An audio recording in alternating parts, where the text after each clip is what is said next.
tapat ng airport. Kung sino man kausap nyo, nasa ng permit? Permit ng barangay, permit ng city, permit ng MMDA. It's not my problem, it's abala. Kayo ang may violation, kayo ang mali. Whether may abala or what, konfiskado po kung ano. Hahakutin naman po, di papadala na lang yung truck. Hindi po kayo para isang masusunod. kalgahan na lang. Hindi po kayo masusunod. Ayun nga po kaya.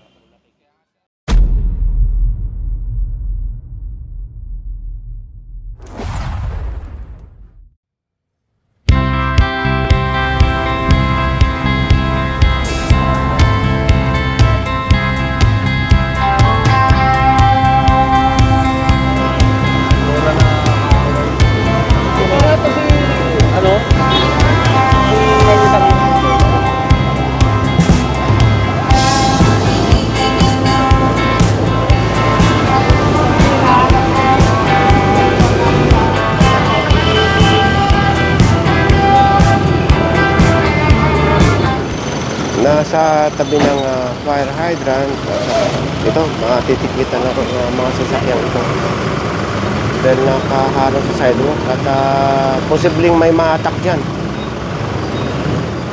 Magandang umaga sa inyong lahat at ngayon ay October 17, 2024 at sa oras na 9:55 ng umaga, nandito ngayon ang Special Operations Group ng MMDA sa pamumuno ni Sir Gabriel Go dito sa San Juan City at nandito tayo ngayon sa may F. Blumentritt.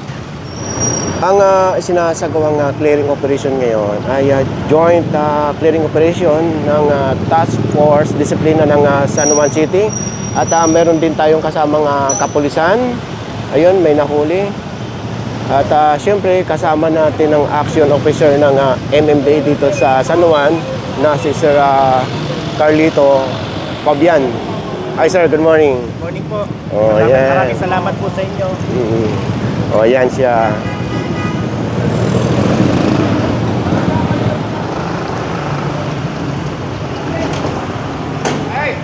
Oh, yan. Libre na yung sidewalk. Okay, tara. Ang oras ngayon ay 10:05 ng umaga. Nandito pa rin tayo sa kahabaan ng F. Blumentritt. Hatakin na yata itong, ano ba ito? Coaster? Or van? Van.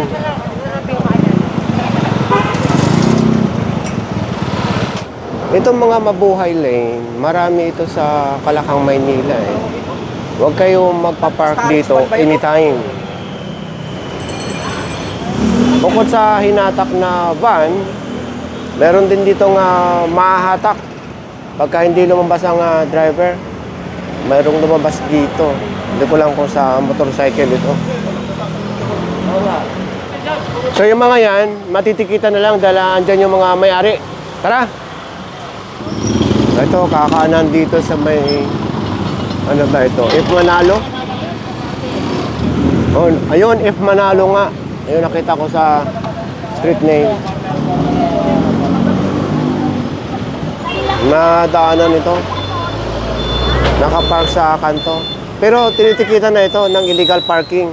Ngayon, pagka hindi lumabas ang may-ari, mahahatak. Kuya, sandali lang kuya. Tawagin lang si Sir. Nandiyon kasi. So ito na, pinopormahan na ng tow truck itong sasakyan at matagal na nagantay dito. Eh, manggagaling pa raw sa Kalintong yung may-ari nito.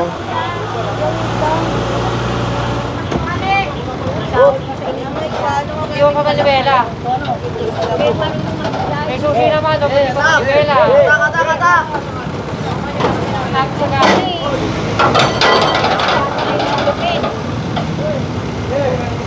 Wala na, ayaw nilang magpaano. Ayaw mapakiusapan, no? Pwede makiusap? Padulo, ayaw nilang magpaano eh. Okay, si Panguta. Sa kabila eh. Kayo. Oh!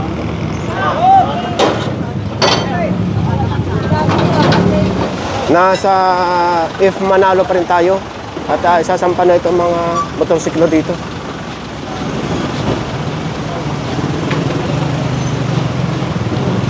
Meron din dito, wala raw driver.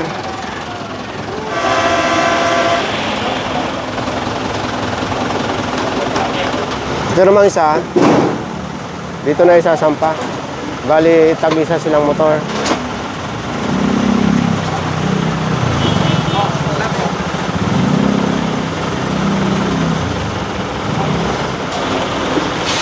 Dito sa unahan, meron ding isang motorsiklo na wala raw driver.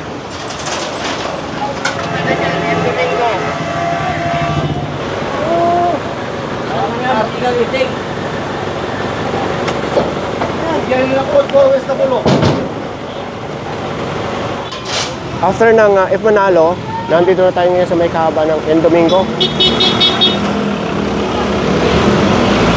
Sa oras na 10:45 ng umaga.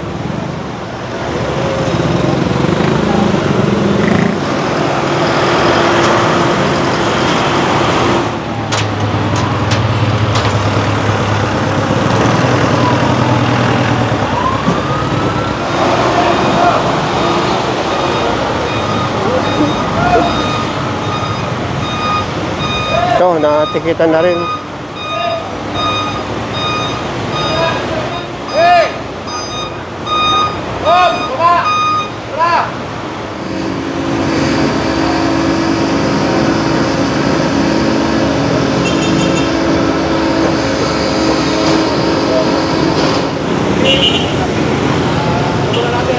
Dito naman yung may-ari, matitikitan na lang ito.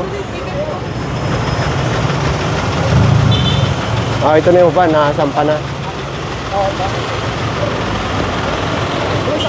Nasa kahabaan pa rin tayo ng Domingo at sako pa rin ng San Juan City.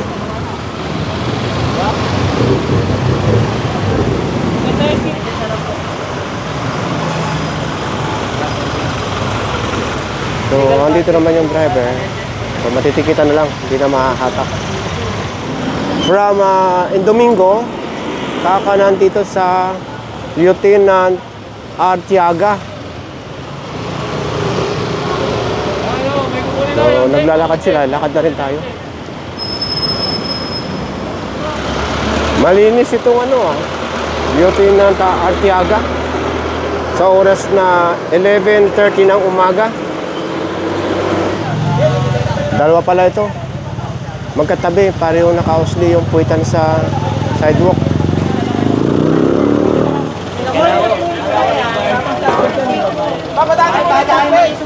So, tag-isa na sila dito.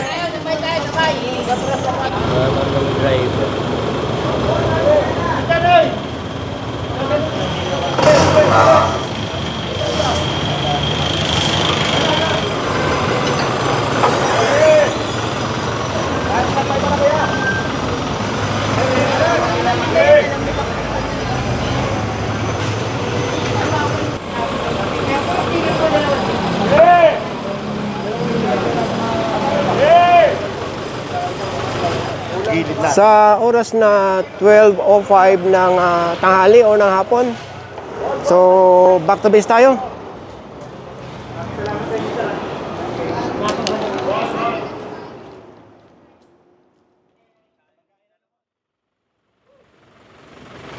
Magandang hapon sa inyong lahat. Ngayon ay October 17, 2024 at sa oras na 4:05 ng hapon. Nandito ngayon ang Special Operations Group ng MMDA sa pangunguna ni Sir Gabriel Go dito sa may kahabaan ng Ninoy Aquino Avenue at unang nadaanan itong sasakyan na ito na nakapatong mismo sa sidewalk. Kaninang umaga nasa San Juan City tayo.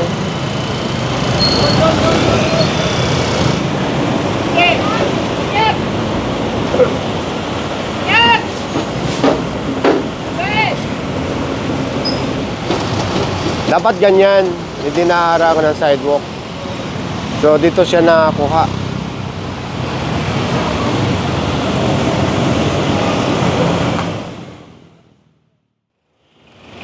After natin sa Ninoy Aquino Avenue, ito yung mga nakahambalang na mga vendors dito. Sinampa sa scoop.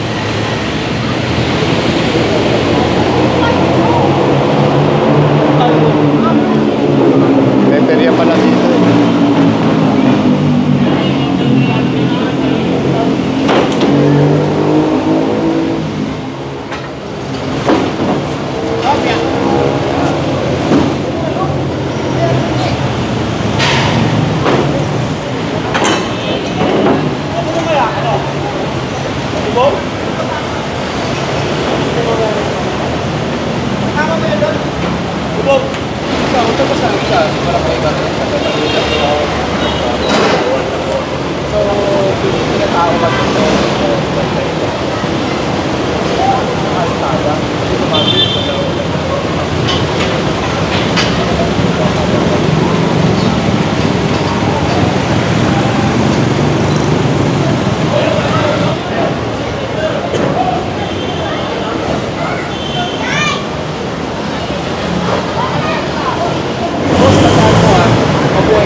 Jurisdiction natin to.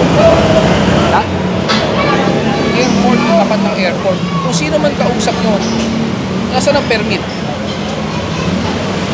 Permit ng barangay, permit ng city, permit ng MMDA. Ito nga po sa Wala daw eh. barangay. Sabi nga wala.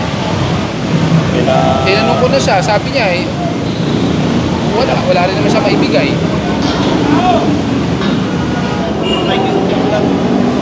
Pwede bukas boss. ng maga, tanggal yan, wala yan. Kung ano po yung makakuha nyo, Hindi sir, ang naalala ko po kasi namin. hindi mo masisira yung pwede. Hindi nga, sir, abala pa rin po. Kaya nga tatanggalin ko It's lang. not my problem, it's abala. Kayo ang may violation, Oo, kayo sis. ang mali. Hindi, walang Whether may minutes. abala or what, konfiskado po Ayun kung nga ano. po, aakutin naman po. Di papadala na lang yung truck. Hindi po kayo ang Para isang masusunod. kalkahan na lang. Hindi po kayo masusunod. Ayun nga po, kaya po Kaya nga nakikita. sinasabi ko sa iyo, hindi po pwede.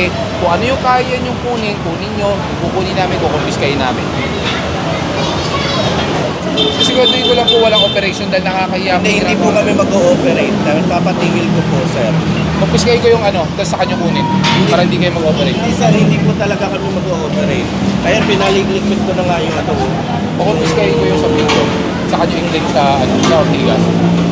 Sir, what na pa? O kaya paano nyo na lang sa barangay para Hindi, barangay nga ang pumayag sa inyo. Sinasabi Hindi, ko. para masigurado nyo lang na hindi siya mag-ooperate.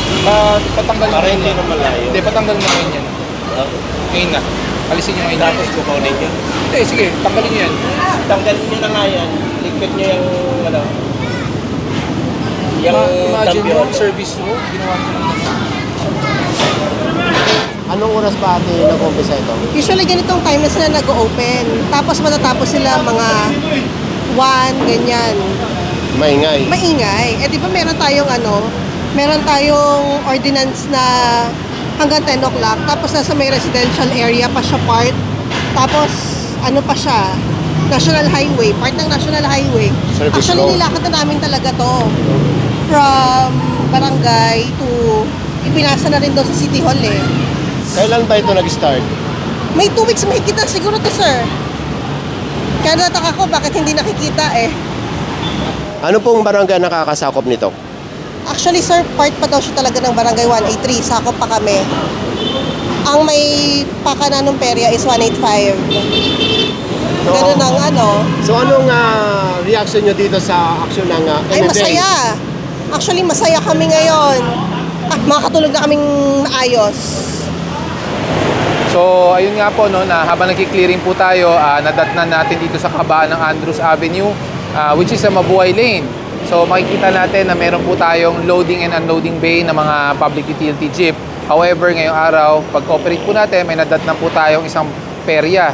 And makikita naman po natin, it's not just a normal carnival, but it's meron nga pong maliit na sugalan, which is napakamali naman po.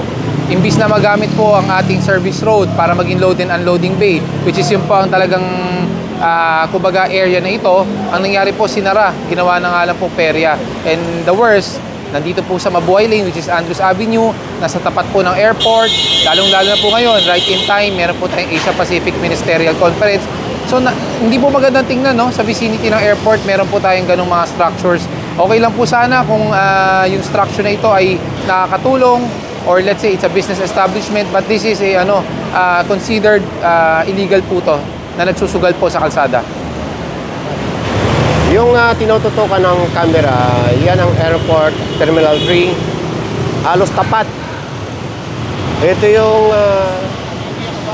loading bay na kung saan mayroon ding nakupiskahang mga vendors dito. So hanggang dyan yan. Kung makikita nyo yung economy dito or waiting shed, ayan, ito yung waiting area ng mga sasakyan. Ayan, barado.